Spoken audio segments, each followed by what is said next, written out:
Hey guys, welcome back to Nicole and Richie channel. If you're new here, welcome. Today's video is going to be about baby toys that I will not be buying my son Jace. This video is kind of a spin-off of the baby products that I regret buying video that I made, which I will link right up here. However, this video is specific to just toys and not so much for newborns. It's more like babies between 6 to 12 months and beyond. Also, just so you're aware, my son Jace is 8 months old. So this is coming from a perspective of me trying to figure out what toys are gonna work for an 8-month-old and really digging into what kind of toys do I want him to have, what kind of toys do I want to avoid. And so I did a lot of research and I came up with, I think it's 4 toys specifically that I want to stay away from. And quick disclaimer, everything I'm talking about in this video is my personal preference, my personal opinion. Yes, I've done my research, but I encourage you to do your own research. So this is mainly coming from an angle of minimalism, as I really don't like to hoard a lot of things that are unnecessary, especially considering the fact that we don't live in a house, we live in a condo, and so I do really have to be picky about what I keep around because things can very easily pile up in a small space like this. So when it comes to baby stuff, I like to keep things that are essential, useful, educational, developmental, etc. I only have 1 kid, so obviously I know that the more children you have, the harder it is to regulate these types of things. Also, please keep in mind, this is not a knock at anyone who has these items. I know a ton of people who have some of the things I'm going to be talking about, and there's no judgment on them whatsoever. You guys know I like to bring up topics like this because I want to open the discussion for it, so please feel free to share your thoughts in the comments below. If you agree with some of the items I'm sharing, if you don't, let me know in the comments. Okay, so the first one is just my personal preference because there's obviously nothing wrong with these things. Stuffed animals. They are cute, they are cuddly, everyone loves a stuffed animal, but these tend to be something that piles up quickly because people gift stuffed animals quite often. We already have a bunch and I actually didn't buy any of them. They were all gifted to us for like when Jace was born, and I love all of them, but I know that it can get out of hand if I start collecting stuffed animals. So far Jace has 5 and my goal is to keep it at 5. So that means if someone gifts us another one, or let's say we go out and we buy Jace another one, we will always make sure that we donate one away so that we basically stay around 5. I think this is a good rule of thumb in general, especially when it comes to toys. If you bring home a new toy or get a toy, donate an old one because things are gonna add up so quickly if you don't do that. Some people might get mad at this one, I don't know, because I know some people think stuffed animals are so cute. I've just never really been that person that wanted a ton of stuffed animals. Like ever since I was little, people were if you come from my generation, okay, I'm turning 30 this year, you'll know what Beanie Babies are, and that was like a huge collectible item, and people would have hundreds of Beanie Babies, and I think I had like 3 or 4. That was just something I never really got into, and now as an adult, obviously I'm not really into, so I think it's fine to have a few, but I want to maintain that. All right, the second item on my list is battery operated toys or toys with flashing lights. So I wasn't sure how you guys would feel about this, but I did ask you on Instagram and a ton of people said I'm staying away from toys like that. So it's good to know that I'm not the only one feeling this way, but more and more research is coming out showing us that these types of toys are really not beneficial for our baby's development. Some of the issues is that it can cause hearing damage because some of these toys like have really loud noise or music coming out of it. Also, a lot of these toys are made out of plastic, which is just wasteful in general, or they're just dangerous because they're made out of harmful substances. In addition to that, and probably the most important thing, is that they're just not challenging kids enough. So the issue with these types of toys is that they are designed to focus on what the toy can do rather than what the child can do with the toy. I also wanted to read something from an article from quartz.com that like really struck me. It basically says parents play too much change. For starters, they need to get on the floor.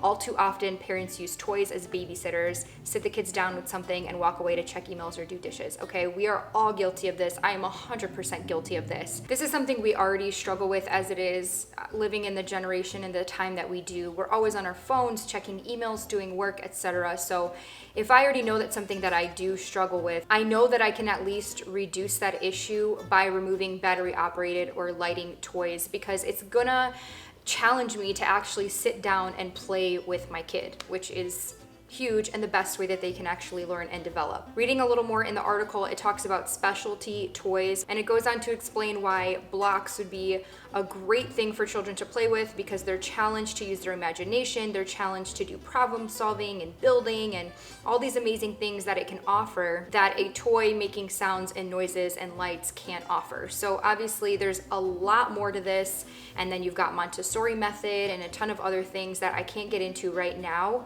but that's just kind of a short little explanation as to why I'm gonna try to stay away from toys that light up or that are battery operated. Now, I'm not saying that Jace will never ever play with a toy like that. Like, he was just at my mom's the other day and that's literally all she had was a leapfrog toy that played music. But I know that there are other toys out there that are far better and that are gonna serve a better purpose. So I'm gonna try to focus on getting those types of toys for him. Also, quick interruption, if you're enjoying this video so far and learning something new or find it interesting, make sure to hit that thumbs up button. It really does help our channel. Next on my list are ABC foam mats. Now, they are meant to be comfortable and colorful, and they have some cushion so that if the baby falls, they're not hitting their head on a hard floor. But there are some negative things to this ever so popular foam mat. And I'm not just talking about the ABC ones. I know there's a ton of other ones out there. I think it's just really important to do your research on this specific product. So they're actually known to be dangerous for children under 3 years old because babies are putting everything in their mouth all the time. Babies can pull a corner up, take a big bite out of it, and choke on a piece of foam. Also, they're just a pain to clean up. Like, I have babysat for a family. I had to clean up every letter at the end of the day, put every letter back in, all the little pieces. It is the most annoying thing. They also get very sticky.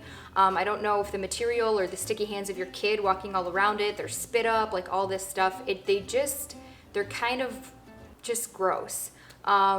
If you guys have a good one out there, please let me know in the comments. I would be interested to check it out, but I would say that if I end up buying one day, I would make sure that Jace is over the age of 3 or at least not chewing random things anymore. And I'd want it to be one that has kind of like an easy cleanup. So it's not the worst thing in the world, I'm just not really a fan. Again, totally my personal preference. Next one on my list is a baby activity walker. And I was surprised to hear from a lot of you on Instagram that you guys also felt the same way that I do about them. I'm talking about the kind that you put your kid into and they can like go around the house walking in it. I'm not talking about the kind that they like push and walk behind it because I haven't actually researched that one specifically. Some of you may not know this, but in Canada, those walkers are actually banned. And the AAP, American Academy of Pediatrics, would like the same for the US. So this is something to really look into and think a lot about before you buy one for your kid. The reason why they're dangerous is because there has been studies done that showed that kids were actually getting more injuries from them,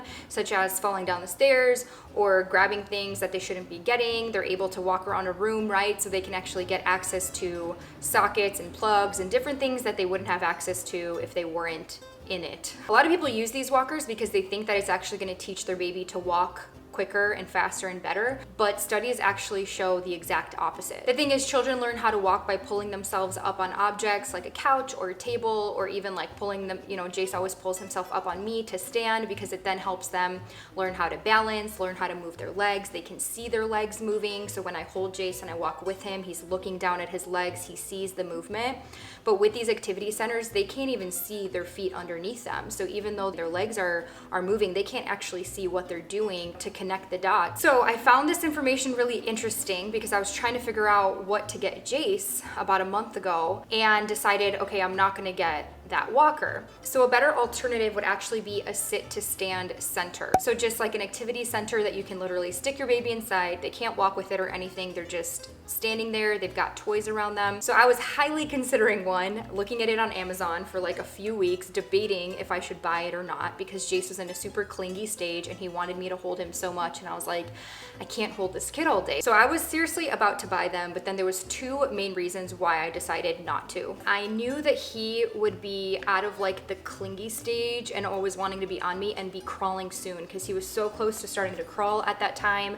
And I knew like once he's crawling, he's gonna be exploring the whole room and there's not gonna be any point of me putting him in the center. He's not even gonna wanna be in there.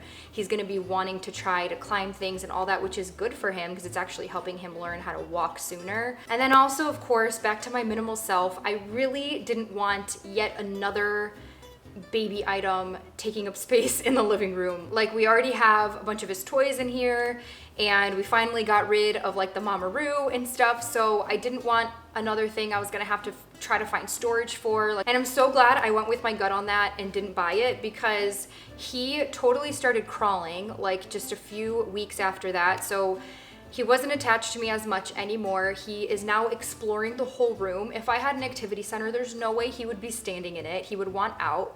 So it would have been a total waste of money. I would have just been using it for like maybe 3 or 4 weeks. I don't know. It doesn't really seem worth it. I really think his standing and walking and balancing skills have improved a ton just because he has like free range now to do a lot of climbing and exploring and all of that because he's not restricted to a center. Plus, me and Richie are always spending time with him now on the floor, playing with him. So we have improved in that area, which makes me feel better. Plus, I don't have one more baby thing I gotta figure out what the heck I'm gonna do with. So I am 100% happy with our decision. However, I am 99% sure that once we have a second kid, I will hands down be having an activity center. So after I talked to you guys on Instagram, there was one more thing I added to the list because a few people made me aware of this and I had no idea. I had never heard about this, but apparently Sophia the giraffe, I'm sure you guys have seen this toy. People have had some issues with it. One of the issues I saw is apparently there was a child that would always be sucking on it, playing with it, and the mom noticed like a funky smell. When she cut it open, there was mold inside of it.